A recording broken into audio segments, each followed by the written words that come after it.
जमीयत उलमाए हिंद के अध्यक्ष अरशद मदनी का बयान एक बार फिर वायरल है।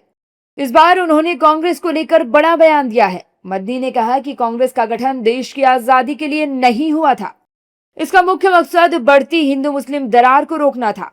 उन्होंने कहा कि 1857 की क्रांति समेत अन्य लड़ाइयों में शहीदों के लिए लड़ रहे लोगों के दबाव में कांग्रेस ने आजादी का एजेंडा अपनाया।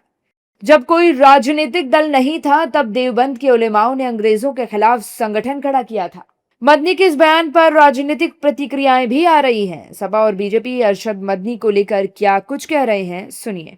आज़ाद देश में जितने भी दल थे, चाहे वो कांग्रेस थी या समाजवादी विचारधारा वाले जो दल थे, वो सब दल एक मत थे कि देश आगे बढ़ना चाहिए, देश हिंदू मुसलमान के बीच नहीं बंटना चाहिए। बाबा साहब ने इस देश का संविधान का निर्माण किया तो प्रत्येक नागरिक के लिए क्या, हिंदू मुसलमान सबके धार्मिक अधिकारों को, उनके मौलिक अधिकारों को सुरक्षित करने के लिए संविधान को बनाया।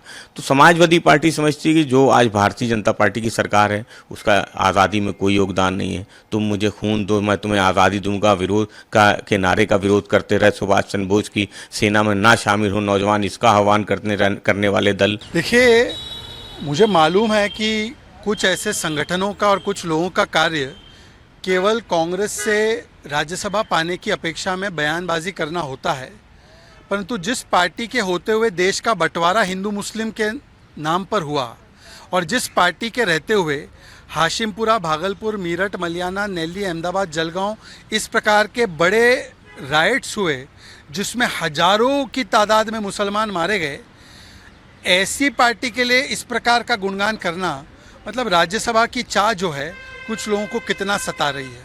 मदनी का ये बयान चर्चा में है। दरअसल लखनऊ में शनिवार को Atal Bihari Vajpayee scientific convention centre में आयोजित हिंदू मुस्लिम इत्तेहाद कॉन्फ्रेंस को संबोधित कर रहे थे।